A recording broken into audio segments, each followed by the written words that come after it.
आजकल एक नया ट्रेंड चला है, आपके पड़ोस के गांव में जलसा हो रहा है। अब्दुल गफ्फार साहब बनारस से आ रहे हैं, आदिल साहब इटावा से आ रहे हैं, अब्दुल्ला सालिम साहब अररिया से आ रहे हैं, आपके गांव से 2 किलोमीटर दूर जलसा हो रहा है। आप कहते चलो यार मोबाइल पे लाइव देख लें। श्रीमद् भगवत गीता हिंदू मजहब की बड़ी मुकद्दस किताब है। आपने देखा होगा कि अदालत में मुसलमान जब कसम खाता है तो कुरान पर हाथ रखवाया जाता है, और हिंदू भाई जब कसम खाता है तो गीता के ऊपर हाथ रखा जाता है। इतनी उसकी अहमियत है। गीता के अंदर श्री कृष्ण की अक़वाल, श्री कृष्ण फरमाते हैं मां में कम शरणम ब्रजः अहम त्वा सर्व पापेभ्य मोक्षयिष्यामि मा शुचः। यही बात तो कुरान भी कहता है मेरे हिंदू भाइयों, इन्नद्दीन इंदल्लाहिल इस्लाम। अल्लाह ताला के यहाँ अगर कोई दीन स्वीकार किया जाएगा तो इस्लाम स्वीकार किया जाएगा। हिंदू मजहब की पहचान स्वास्तिक का निशान, ईसाई मजहब की पहचान क्रॉस का निशान, मुसलमानों की पहचान किसी दरगाह का फोटो, किसी मजार का फोटो। करे गैर गर्बुत की पूजा तो काफिर, कवाकिब में माने करिश्मा तो काफिर, झुके आग पर बहरे सजदा तो काफिर, जो ठहराए बेटा खुदा का तो काफिर। ये सारे काम अगर गैर करता है तो तुम उसको काफिर मानते हो। मगर मोमिनों पर कुशादा है राहें, परस्तिश करे शौक से जिसकी चाहे, नबी को जो चाहे खुदा कर दिखाएं, इमामों का रुतबा नबी से बढ़ाएं, मजारों पे जा जा के नजरें चढ़ाएं, शहीदों से जा जा के मांगे दुआएं, न तौहीद में कुछ फर्क इससे आवे, न इस्लाम बिगड़े न ईमान जावे। अभी कितना खतरनाक जलजला आया लेबनान के अंदर, सीरिया के अंदर, तुर्की के अंदर, हजारों लोग मौत के मुंह में चले गए।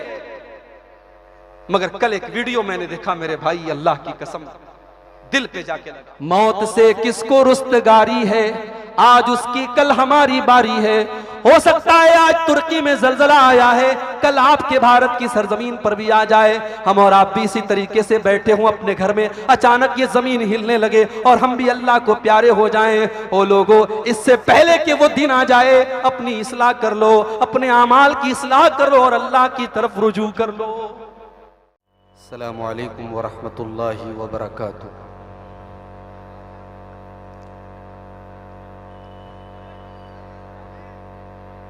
अल्हम्दुलिल्लाह नहमदुहु व नस्तईनुहु व नस्तगफिरुहु व नऊज़ु बिल्लाहि मिन शुरूरि अनफुसिना व मिन सय्यिआति अअमालिना। मन यहदिहिल्लाहु फला मुदिल्ल लहु वमन युद्लिल फला हादिय लहु व अशहदु अल्ला इलाहा इल्लल्लाहु वहदहु ला शरीका लहु व अशहदु अन्ना मुहम्मदन अब्दुहु व रसूलुहु। या अय्युहल्लज़ीना आमनुत्तक़ुल्लाहा हक़्क़ तुक़ातिही वला तमूतुन्न इल्ला व अंतुम मुस्लिमून। या अय्युहन्नासुत्तक़ू रब्बकुमुल्लज़ी ख़लक़कुम मिन नफ़्सिन वाहिदा व ख़लक़ मिन्हा ज़ौजहा व बत्थ मिन्हुमा रिजालन कसीरन व निसाअ वत्तक़ुल्लाहल्लज़ी तसाअलून बिही वल अरहाम इन्नल्लाहा काना अलैकुम रक़ीबा। या अय्युहल्लज़ीना आमनुत्तक़ुल्लाहा वक़ूलू क़ौलन सदीदा युस्लिह लकुम अअमालकुम व यग़फिर लकुम ज़ुनूबकुम व मन युतिइल्लाहा व रसूलहु फ़क़द फ़ाज़ फ़ौज़न अज़ीमा। अम्मा बादु फ़इन्न खैरल हदीथ किताबुल्लाह व खैरल हदी हदी मुहम्मदिन सल्लल्लाहु अलैहि वसल्लम व शर्रल उमूरि मुहदसातुहा व कुल्ल मुहदसतिन बिदअह वकुल्ल बिदअतिन ज़लालह वकुल्ल ज़लालतिन फिन्नार। अऊज़ु बिल्लाहि मिनश शैतानिर रजीम। बिस्मिल्लाहिर रहमानिर रहीम। लक़द मन्नल्लाहु अलल मुअ्मिनीना इज़ बअथ फ़ीहिम रसूलन मिन अनफुसिहिम यतलू अलैहिम आयातिही व युज़क्कीहिम व युअल्लिमुहुमुल किताब वल हिकमह व इन कानू मिन क़ब्लु लफ़ी दलालिम मुबीन। व क़ाल तआला फ़ी मक़ामिन आख़र यअलमून ज़ाहिरम मिनल हयातिद दुनिया व हुम अनिल आखिरति हुम गाफिलून। सदर मोहतरम, उलमाए किराम, मोहतरम बुजुर्गों, नौजवान साथियों, पर्दा नशीन माओ और बहनों, प्यारे बच्चों,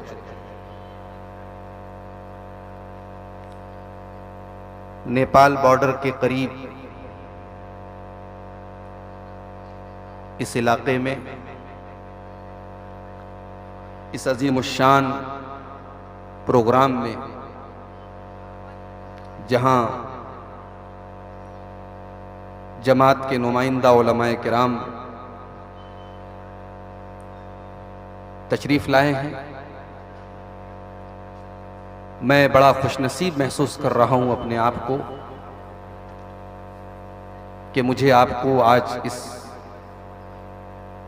प्रोग्राम में खिताब करने के लिए दावत दी गई और मुझे हाजिर होने का मौका मिला। रात के तकरीबन 1 बज रहे हैं, लेकिन माशाअल्लाह बड़े सुकून के साथ मर्द हजरात भी बैठे हुए हैं, ख़वातीन भी बैठी हैं। अल्लाह ताला आपके इस जज्बे को कबूल फरमाए, कहने सुनने से ज़्यादा अमल करने की तौफीक अता फरमाए, आमीन। मुझे बताया गया कुछ हमारे गैर मुस्लिम भाई भी आए हुए हैं। मुझे नहीं मालूम कि वो अभी इस मजलिस में हैं या जा चुके हैं। अगर बीच में मुनासिब महसूस हुआ तो कुछ अपने गैर मुस्लिम भाइयों के ताल्लुक से भी कुछ बातें आपके सामने रखने की कोशिश करूंगा इंशाअल्लाह। मुझे जो टॉपिक मिला है, जो उन्वान मिला है, जिस मौजू पर मुझे आपके सामने बात करनी है, मौजू है इस्लाह मुआशरा में तालीम का किरदार। समाज को सुधारने में शिक्षा का क्या रोल है, तालीम का क्या रोल है। जाहिर है कि समाज के अंदर बहुत सारी बुराइयां हैं, अकीदे की भी बुराइयां हैं, अमल की भी बुराइयां हैं, अखलाक की भी बुराइयां हैं। समाज का हर वर्ग आज बहुत सारी बुराइयों में लिप्त है, डूबा हुआ है। बच्चों से लेकर के जवानों तक, जवानों से लेकर के बूढ़ों तक, मर्दों से लेकर के औरतों तक मुख्तलिफ किस्म की बुराइयां आज समाज में पाई जा रही हैं। सवाल यह है कि इन बुराइयों को दूर कैसे किया जाए, समाज के अंदर इस अंधेरे को मिटाया कैसे जाए। कुरान करीम हमारे सामने 1400 साल पहले का नक्शा खींचता है। 1400 साल पहले जब अरब की सरजमीन पर जनाब मोहम्मदुर रसूलुल्लाह सल्लल्लाहु अलैहि वसल्लम अल्लाह के आखिरी नबी बनकर के आए, तो वो समाज भी अंधकारमय था, अंधेरे में डूबा हुआ था, जुल्मतों में डूबा हुआ था। शराब पानी की तरह पी जाती थी, सूद और ब्याज का लेन देन बिल्कुल आम था, हलाल और हराम का कोई फर्क नहीं था, शादी ब्याह का कोई सिस्टम नहीं था, जिनाकारी और बदकारी आम थी। लोग एक दूसरे का हुकूक, एक दूसरे के हुकूक का जर्रा बराबर ख्याल नहीं करते थे। जरा जरा सी बातों पर लोग एक दूसरे से जंग करने लगते थे। औरतों को तो कोई अधिकार ही हासिल नहीं था। शौहर के मरने के बाद उसकी बीवी भी वरासत में तकसीम कर दी जाती थी, बांट दी जाती थी। एक एक मर्द से चार चार, एक एक औरत से चार चार मर्द शादी करते थे, और बच्चा पैदा होता था वो जिसकी तरफ मंसूब कर देती थी वो बाप मान लिया जाता था। इस कदर जहालत थी, इस कदर उस समाज के अंदर बुराई फैली हुई थी। बच्चियां पैदा होती थी, बहुत सारे कबीले उनके दरमियान ऐसे भी थे जो बच्चियों के पैदा होने को अपने लिए कलंक मानते थे। बच्चियों के पैदा होने के बाद उनको जिंदा जमीन में दफन कर दिया जाता था, जिंदा गाड़ दिया जाता था, और यह काम बाप अपने हाथ से करता था। कुरान करीम ने नक्शा खींचा, व इज़ा बुश्शिरा अहदुहुम बिल उन्सा ज़ल्ल वजहुहु मुस्वद्दन व हुवा कज़ीम। वो इतने बेरहम हो चुके थे, जब उनको ये बताया जाता था कि तुम्हारे घर में बेटी पैदा हुई है, जब उनको बेटी की खुशखबरी सुनाई जाती थी तो बाप का चेहरा काला पड़ जाता था। यतवारा मिनल कौमी मिन सुई मा बुश्शिर बिही अयुमसिकुहु अला हूनिन अम यदुस्सुहु फित तुराब। बाप अपना चेहरा अपनी कौम को दिखाता नहीं था, अपने आप को छुपाता था कि कौम के लोग जब सवाल करेंगे मैं क्या जवाब दूंगा। अगर मैं कहता हूं कि मैं बेटी का बाप बना हूं तो समाज में मुझे कलंकित होना पड़ेगा, समाज में मुझे अपमानित होना पड़ेगा, समाज में मुझे जलील होना पड़ेगा। और दूसरा तरीका यह कि अपने ही हाथों से अपनी बेटी को मैं कत्ल कर दूं। अला सा मा यहकुमून, अल्लाह फरमाता है ओ लोगों तुम कितना गलत फैसला करते थे, तुम बेटियों के ऊपर कितना बड़ा अन्याय करते थे। आज हमारे प्रधानमंत्री जी का नारा है बेटी पढ़ाओ बेटी बचाओ। बेटी पढ़ाओ और बेटी बचाओ का नारा तो 1400 साल पहले इस्लाम ने दिया था। जिस समाज के अंदर बेटियों को कत्ल कर दिया जाता था, जिस समाज में बेटी को जीने का अधिकार नहीं दिया जाता था, उस समाज में अल्लाह के नबी ने इस कुप्रथा को खत्म किया, इस बुरी रस्म को खत्म किया। और आपने उन तमाम लोगों को यह वार्निंग दे दी जो अपनी बेटियों को जमीन में दफन कर देते थे। आपने कुरान की आयत पढ़ के सुनाई, वइज़ल मौऊदतु सुइलत बिअय्यि ज़ंबिन कुतिलत। ओ लोगों जो अपनी बेटियों को जिंदा जमीन में दफन कर देते हो, कल कयामत के दिन वो जिंदा दफन की गई लड़की कल कयामत के दिन उससे पूछा जाएगा तुझे किस जुर्म में मारा गया, किस अपराध की सजा दी गई, किस कसूर में तुझे कत्ल कर दिया गया। ये कह करके उन तमाम लोगों को वार्निंग दी गई। जलालत और गुमराही उस समाज के अंदर चरम सीमा पर थी मेरे भाई। अब अल्लाह के नबी उनके दरमियान आखिरी नबी बनकर के आए। और अगर इस प्रोग्राम में हमारे कुछ गैर मुस्लिम भाई भी बैठे हैं, एक बहुत बड़ा मिसकंसेप्शन अपना दूर कर ले। आमतौर से यह माना जाता है कि इस्लाम 1400 साल पुराना मजहब है, उसके पहले इस्लाम नहीं था। माफ करना मेरे हिंदू भाइयों, ये आपकी गलतफहमी भी दर हकीकत इल्म ना होने का नतीजा है, अज्ञानता का नतीजा है, जहालत का नतीजा है।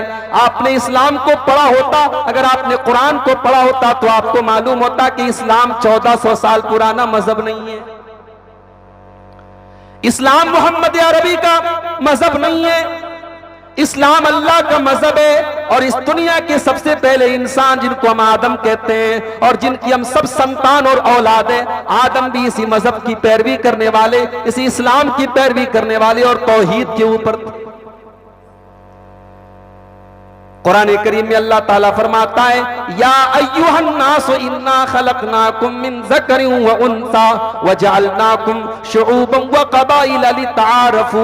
ऐ तमाम के तमाम मानव जाति, है मानव जाति, ऐ इंसानों की जमात, ऐ तमाम दुनिया भर के इंसानों, तुम्हारा धर्म कोई भी हो, तुम्हारा संप्रदाय कोई भी हो, तुम किसी भी धर्म से ताल्लुक रखते हो, याद रखो तुम एक माता पिता की, एक आदम की और एक हव्वा की औलाद हो। और तुम्हारे दरमियान की जो बिरादरियां हैं, ये जो खानदान है, ये जो कबीले, हमने इनको इसलिए बनाया ताकि तुम एक दूसरे को पहचान सको।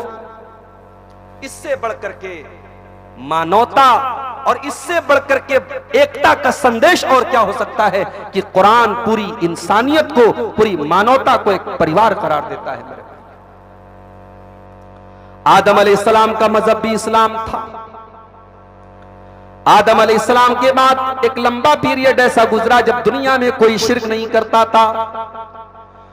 कई हजार साल तक दुनिया में लोग तौहीद पढ़ते। फिर हजरत नूह अलैहिस्सलाम का जमाना आया, शैतान ने लोगों को गुमराह किया। लोग पत्थरों के, अपने नेक लोगों के मरने के बाद उनकी मूर्तियां बना करके उनकी पूजा करने लगे। अल्लाह को छोड़ करके उनके आगे सर झुकाने लगे, उनके आगे सजदा करने लगे। उनको अपना मुश्किल कुशा और अपना संकट, अपनी मुसीबतों को दूर करने वाला संकट मोचक समझने लगे। हजरत नूह अलैहिस्सलाम अल्लाह के पहले रसूल बनकर के आए। आदम अलैहिस्सलाम पहले नबी थे और हजरत नूह अलैहिस्सलाम दुनिया में पहले रसूल बनकर के आए और 950 साल तक इसी इस्लाम की तबलीग करते रहे। अल्लाह की और एक माबूद की और एक ईश्वर की लोगों को शिक्षा देते रहे, तालीम देते रहे। तो ये गलतफहमी पहले दूर कर लीजिए कि इस्लाम 1400 साल पुराना मज़हब, और इस्लाम के मानने वालों को बहुत सारे लोग मोहम्मदन बोलते हैं। हमारे मुसलमानों में भी कभी कभी लोग बोलते हैं मोहम्मदन, ये लफ्ज नहीं बोलना चाहिए। हम मुहम्मदुर रसूलुल्लाह का कलमा पढ़ते हैं, मगर इस्लाम ये सिर्फ मोहम्मदुर रसूलुल्लाह का दीन नहीं है। हम जितने मोहम्मदन हैं उतने ही हम मूसा अलैहिस्सलाम और ईसा अलैहिस्सलाम और इब्राहीम अलैहिस्सलाम और नूह अलैहिस्सलाम और सारे नबियों के हम मानने वाले। तो हमारा असल नाम मुस्लिम है, और आदम अलैहिस्सलाम भी मुस्लिम थे, नूह अलैहिस्सलाम भी मुस्लिम थे। हमारे हिंदू भाइयों के यहां भी बहुत सारी गलतफहमियां फैली हुई हैं। अगर आप अपने मजहब की किताबों का मुताला करते, अध्ययन करते, आपके दिल से जो नफरत की भावना है, जो गलतफहमी है, जो दुर्भावना है, वो खत्म हो जाएगी।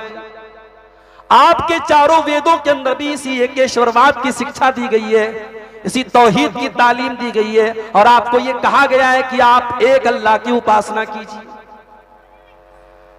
श्रीमद् भगवत गीता हिंदू मजहब की बड़ी मुकद्दस किताब है। आपने देखा होगा कि अदालत में मुसलमान जब कसम खाता है तो कुरान पर हाथ रखवाया जाता है, और हिंदू भाई जब कसम खाता है तो गीता के ऊपर हाथ रखा जाता है। इतनी उसकी अहमियत है। गीता के अंदर श्री कृष्ण के अक़वाल हैं। श्री कृष्ण क्या कहते हैं, वो भी गीता के अंदर तौहीद की तालीम देते हैं। श्री कृष्ण फरमाते हैं, मां में कम शरणम ब्रजः अहम त्वा सर्व पापेभ्य मोक्षयिष्यामि मा शुचः। आ जाओ, सारे के सारे माबूदों को छोड़ करके एक अल्लाह की, एक ईश्वर की पनाह में आ जाओ। तुम कामयाब हो जाओगे, तुम्हारे सारे पाप मिट जाएंगे, सारे गुनाह मिट जाएंगे।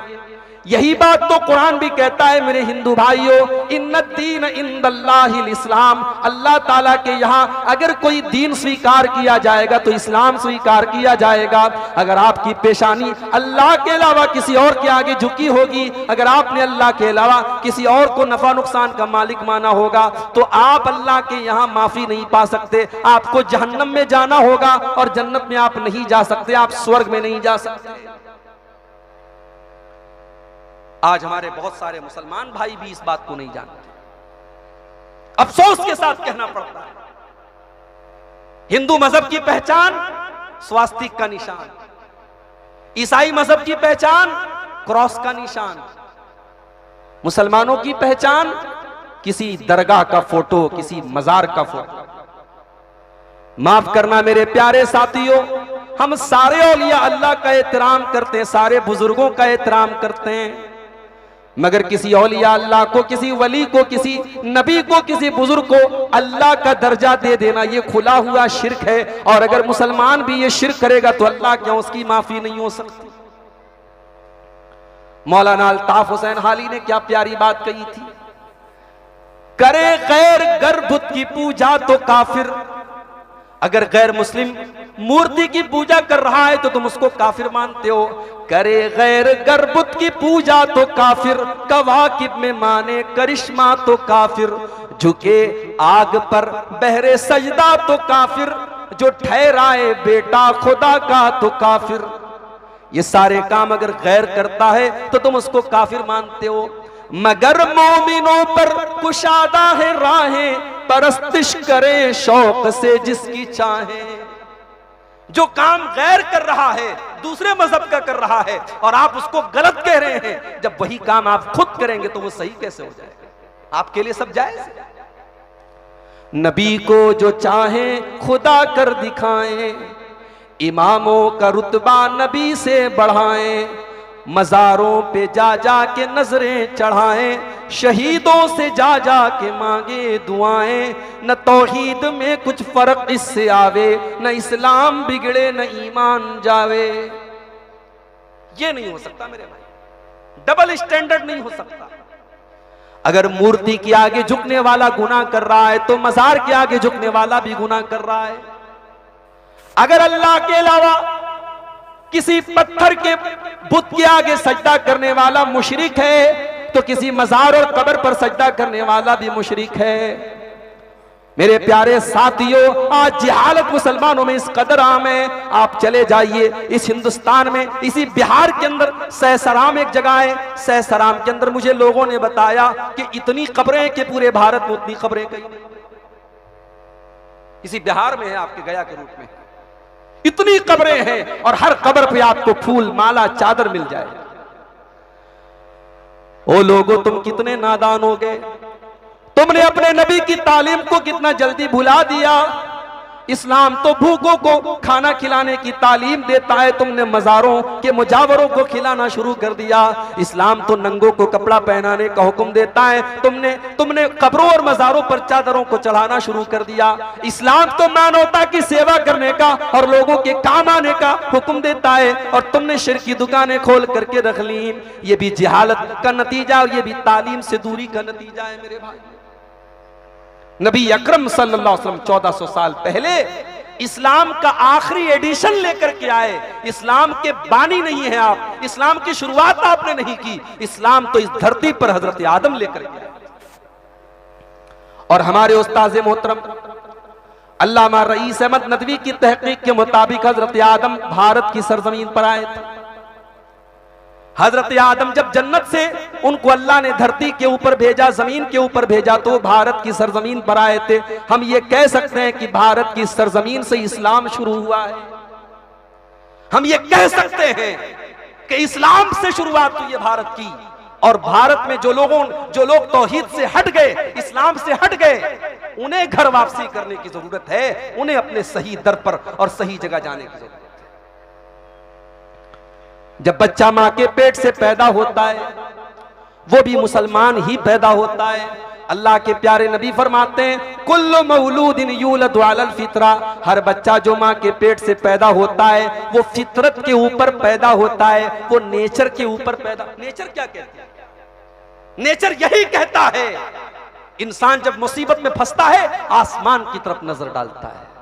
उसके दिल में, उसके दिमाग में एक अल्लाह, एक ईश्वर नेचुरल तौर पर, प्राकृतिक रूप से, कुदरती तौर पर उसके दिमाग में तौहीद मौजूद है। अल्लाह के प्यारे नबी फरमाते हैं, बच्चा पैदा होता है तो इसी फितरत पर, इसी तौहीद पर, इसी इस्लाम पर, इसी एकेश्वरवाद पर, एक अल्लाह, एक ईश्वर, एक रब की इबादत पर बच्चा पैदा होता है। सुम्मा बवाहु युहव्विदानिही व युनस्सिरानिही व युमज्जिसानिही, फिर उसके माता पिता उसको यहूदी बना देते हैं, क्रिश्चियन बना देते हैं, बुत परस्त बना देते हैं, मजूसी बना देते हैं। बच्चा तो इस्लाम पर पैदा हुआ था, उसने जैसा माहौल पाया उसी माहौल में ढल गया।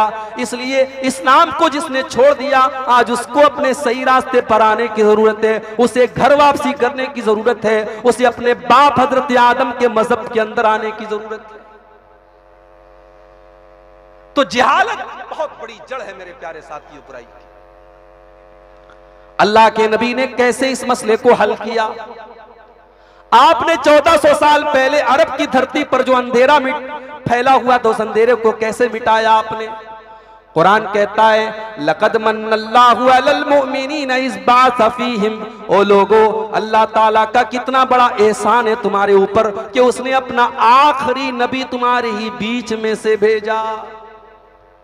हमारे बहुत सारे भाई कहते हैं कि अल्लाह के नबी इंसान नहीं थे, आप बशर नहीं थे, आप तो नूर के पैदा किए गए थे, नूरी मखलूक थे। ओ लोगों, अल्लाह के नबी को अगर आप इंसान नहीं मानते तो ये कोई अल्लाह के नबी के सम्मान की बात नहीं है, ये आपकी ताजीम की बात नहीं है, आपके एहतराम और आपके मकाम की बात नहीं है। आपकी अजमत तो इसी में है कि आप इंसान थे लेकिन फिर भी आप मासूम थे। आप इंसान थे लेकिन इंसानों में सबसे आला थे। आपसे बेहतरीन इंसान दुनिया में ना आया है ना आएगा। अल्लाह कह रहा है हमने आखिरी नबी तुम ही में से भेजा, हमने इंसानों में इंसान को नबी बना करके भेजा। उस नबी ने जाकर के पहला काम क्या किया? यतलू अलैहिम आयातिही, वो कुरान की आयतों को पढ़ पढ़ के सुनाया करते हैं। ओ लोगों, जाओ जरा अपने घर का जायजा ले लो, आपके घर में कुरान को कितना पढ़ा जाता है, जरा जाकर के आप जायजा ले लो। अब्दुल गफ्फार साहब तो एक दिन आएंगे, तकरीर करके चले जाएंगे। आप अपने घर में साल के 360 दिन आप गौर कीजिए, आपने अपने नबी के मिशन को कितना आगे बढ़ाया, आपने कुरान को खोल करके कितना पढ़ा, आपके घर में कुरान कितना पढ़ा जाता है, औरतें कितना पढ़ती हैं, बच्चे कितना पढ़ते हैं, बूढ़े कितना पढ़ते हैं, आप खुद कितना कुरान पढ़ते हैं। मौली साहब टाइम नहीं मिलता है, बड़े बिजी लोग हैं, दुकान पे चले जाते हैं, औरतें बेचारी बड़ा काम करती हैं, समय नहीं मिलता, टाइम नहीं मिलता। मोबाइल के ऊपर व्हाट्सएप का मैसेज चेक करने का तेरे पास तो दिन भर में हजारों मर्तबा टाइम है। कोई मिनट ऐसा नहीं जब तू मोबाइल खोल करके मैसेज न चेक करे, कोई घंटा ऐसा नहीं जब तू मोबाइल पर बिजी न हो। 24 घंटे में एक घंटा और आधा घंटा भी ऐसा नहीं होता कि आप मोबाइल से दूर रहें। ओ लोगों, तुमने कुरान का मकाम आज मोबाइल को दे दिया। होना तो ये चाहिए था कि कुरान के साथ तुम्हारा दिल अटैच हो जाता, कुरान के साथ तुम्हारा दिल जुड़ जाता और कुरान के साथ तुम अपने दिल को जोड़ लेते। तुमने वो दर्जा तो आज मोबाइल को दे दिया। रात में जब सोने जा रहे हो तब भी हाथ में मोबाइल है, सुबह को सो करके उठ रहे हो तब भी हाथ में मोबाइल है, बच्चों के हाथ में मोबाइल है, बड़ों के हाथ में मोबाइल है। अभी आगे रमजान का महीना आ रहा है। रमजान के महीने में हम और आप 15 घंटे 14 घंटे भूख और प्यास की तकलीफ बर्दाश्त करते हैं। सुबह फजर की नमाज के पहले हम सहरी खाते हैं तो फिर सीधे मगरिब के टाइम इफ्तार करते हैं। हम 14-15 घंटे का रोजा रखते हैं जिसे हमारे हिंदू भाइयों के यहाँ उपवास कहा जाता है। मैं चाहता हूं कि कम से कम आप महीने में एक दिन मोबाइल का भी उपवास रख लिया करो मेरे भाई। एक दिन महीने का ऐसा बना लो, उस दिन आपको टाइम बच्चों को देना है, उस दिन परिवार को देना है, उस दिन माँ के पास बैठ के बातें सुननी है, उस दिन बाप से बैठ करके बातें सुननी है। एक दिन ऐसा बना लो, मोबाइल को साइलेंट करके रख देना है, नहीं खोलना है फेसबुक, नहीं खोलना है व्हाट्सएप। ये कर लो तो मैं समझता हूं कि आप अपने इमोशन और अपने जज्बात पर बहुत हद तक कंट्रोल करने वाले बन जाएंगे। इस मोबाइल ने आज समाज को कहां लाके खड़ा कर दिया है मेरे भाई। 8-8 साल की मासूम बच्चियां जो अभी सही तरीके से बालिग भी नहीं हुई हैं, वो भी वैलेंटाइंस डे पर किसी से फूल कबूल कर रही हैं। 14-14 साल के बच्चे जो अभी ढंग से जवान और बालिग भी नहीं हुए हैं, वो भी गर्लफ्रेंड और बॉयफ्रेंड का मतलब जान रहे हैं। 3-3 साल के बच्चों के हाथ में आज हमने मोबाइल थमा दिया और YouTube खोल करके बच्चा देख रहा है। अब YouTube पर क्या क्या देख रहा है ये 24 घंटे आप नजर तो नहीं रख सकते। 4-4 साल के बच्चों को आज उनके जहन में क्या गंदगी भरी जा रही है आपको एहसास भी नहीं है मेरे भाई। और हालात तो ये हो गए, बच्चा दूध नहीं पी रहा है, माँ ने बच्चे के हाथ में मोबाइल थमा दिया, बच्चा मोबाइल देखने लगा, माँ ने शीशी उसके मुंह में डाल दी, बगैर मोबाइल देखे वो बेचारा दूध भी नहीं पी रहा है। बाप घर में आया, बच्चे शोर मचा रहे हैं, बाप ने फट से मोबाइल दे दिया। आज बच्चों को बाप का प्यार नहीं, आज बच्चों को माँ की ममता नहीं, आज बच्चों को सिर्फ मोबाइल मिल रहा है। हालात ये हो गए, हमारे रहते हुए हमारे बच्चे यतीम हो गए, माँ के रहते हुए बच्चे यतीम हैं, बाप के रहते हुए बच्चे यतीम हैं। इससे बढ़ करके दुर्भाग्य क्या होगा, इससे बढ़कर के बदनसीबी क्या होगी कि आपके रहते हुए आपके बच्चे यतीम हो जाएं, बाप के रहते हुए बच्चों को बाप की मोहब्बत न मिले, मां के रहते हुए बच्चों को मां की ममता न मिले। अरबी का एक शायर कहता है, लैसल यतीमु मन इंतहा अबवाहु मिन हम्मिल हयाती व खल्लफाहु जलीला। अरे यतीम तो वो नहीं है जिसकी माँ का इंतकाल हो जाए, जिसके बाप का इंतकाल हो जाए।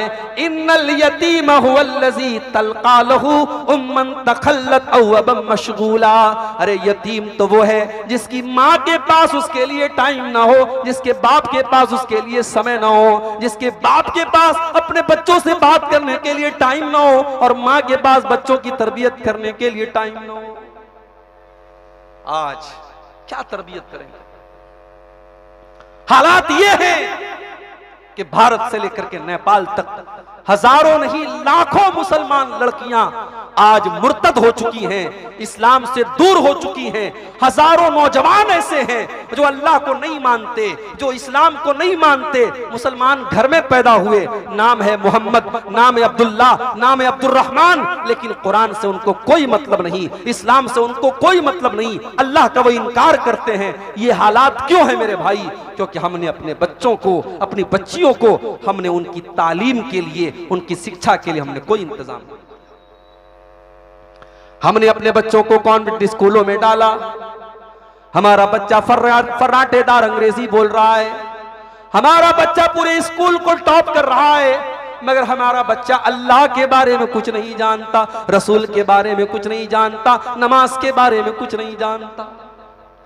ओ लोगों, बड़े शौक से अपने बच्चों को तुम कॉन्वेंट में पढ़ाओ, बड़े शौक से तुम आला तालीम दिलाओ, मगर अपने बच्चों को अपने दीन की तालीम भी सिखाओ, उनको इस्लाम के बारे में भी बताओ, वरना कल आपके बच्चों को इस्लाम से जोड़ना मुश्किल हो जाएगा।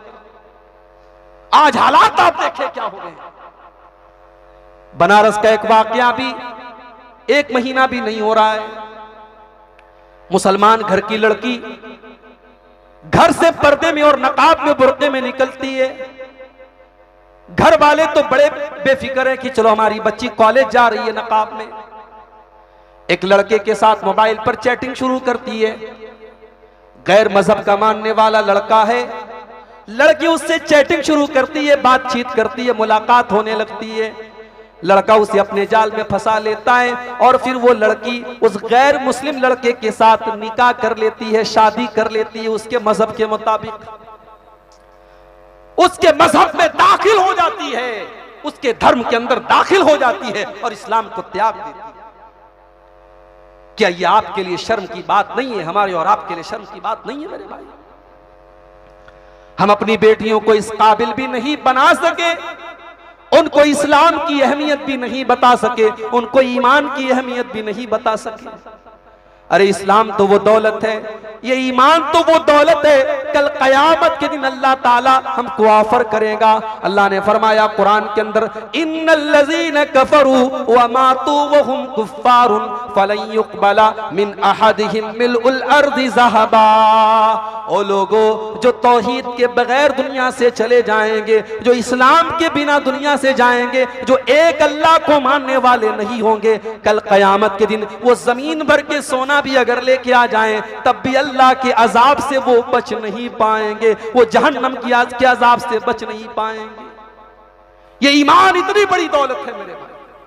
आप गरीब हैं, आप मजदूर हैं, आप ठेला चलाते हैं, आप रेडी पर सामान बेचते हैं, आप सूखी रोटी खाते हैं, आपका घर टूटा फूटा घर है, लेकिन अगर आपके पास ईमान है, आपके पास तौहीद है, आपका सर एक अल्लाह के आगे झुकता है, रब्बे काबा की कसम, आपसे बड़ी दौलत किसी के पास नहीं है। आप उस अरबपति से बेहतर हैं, उस करोड़पति से बेहतर हैं, जिसके पास सब कुछ है मगर रब की तौहीद नहीं है, रब का ईमान नहीं है, इस्लाम नहीं। हम इतने बदनसीब हो गए, हम अपनी बेटियों को तौहीद की और इस्लाम की अहमियत भी नहीं बता सके मेरे भाइयों। अरे इस्लाम तो वो दौलत है जिसको पाने के लिए सुमैया रजी अल्लाह ताला अन्हा ने कितनी बेदर्दी से शहादत को कबूल कर लिया। अबू जहल ने सुमैया को उनके शौहर के सामने और उनके जवान बेटे के सामने नंगा कर दिया। हाय हाय, सोचो तो सही, एक माँ के लिए कितनी डूब मरने की बात है, कितनी गैरत की बात है, कितनी शर्म की बात है कि जवान बेटे के सामने एक माँ को नंगा कर दिया जाए। ओ सुमैया, तेरे इस्लाम का क्या कहना, तेरे ईमान का क्या कहना, तेरे इस्तिकामत का क्या कहना? तूने अपने जवान बेटे के सामने नंगा होना तो गवारा कर लिया, मगर इस्लाम को त्यागना तूने गवारा न किया, तूने इस्लाम को छोड़ना गवारा न किया। सुमैया ने ये जिल्लत तो बर्दाश्त कर ली मगर इस्लाम को नहीं छोड़ा। और फिर वो वक्त भी आया जब अबू जहल ने बड़ी बेदर्दी के साथ हजरत सुमैया को बड़े शर्मनाक तरीके से उनकी शर्मगाह के ऊपर हमला करके उनके शौहर के सामने और उनके जवान बेटे के सामने शहीद कर दिया। मेरी प्यारी माँ बहनों, हजरत सुमैया ने जान देना गवारा कर लिया, शहादत की मौत को कबूल कर लिया, मगर इस्लाम को और ईमान से समझौता करना कबूल न किया। ओ लोगों, आज हम अपनी बेटियों को इस लायक भी न बना सके, वो इश्क और मोहब्बत और प्यार के लालच में आकर और किसी की मीठी और चिकनी चुपड़ी बातों में आकर आज इस्लाम को छोड़ रही है। ये सारा नतीजा इस बात का है मेरे भाई कि हमने अपने समाज में दीन की तालीम की अहमियत को नहीं समझा। आपका इलाका नेपाल बॉर्डर के करीब है, मुझे नहीं मालूम कि आपके यहां लड़कियों की तालीम के लिए कितने इदारे हैं। अगर इदारे नहीं है तो मेरे भाइयों, आप अपनी बेटियों को दीनी तालीम देने के लिए इदारे खोलो। हो सके तो एक टाइम खाना खा के एक टाइम भूखे रह जाओ, हो सके तो अपनी मजदूरी में से कुछ पैसे दे दो, हो सके तो मेरी माँ बहनों अपने जेवरात को बेच डालो, मगर अपनी आने वाली नस्ल के ईमान को बचा लो। अपनी बेटियों को दीनी तालीम देने वाले इदारे अपने इलाके में खोल लो, वरना आने वाले 20 सालों के बाद जो हालात होंगे वो बयान के बाहर है। आज हालात क्या है मेरे भाई?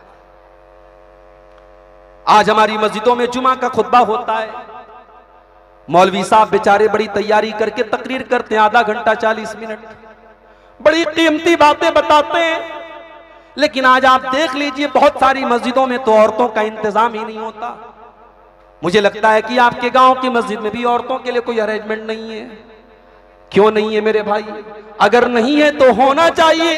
अगर आप जुमा की तकरीर सुनते हैं तो आपके घर की औरतें क्यों नहीं सुनती हैं? अरे आपसे ज्यादा तो उनको दीन की बातों को सुनने की जरूरत है। आप तो जलसों में भी चले जाते हैं, आप तो तकरीरों को भी सुन लेते हैं। आपके घर की औरतों को आज मोबाइल के जरिए बिगाड़ा जा रहा है, आज सोशल मीडिया के जरिए उनके दिमाग को खराब किया जा रहा है। आज उनको बिगाड़ने वाली हजार चीजें हैं मेरे प्यारे भाइयों।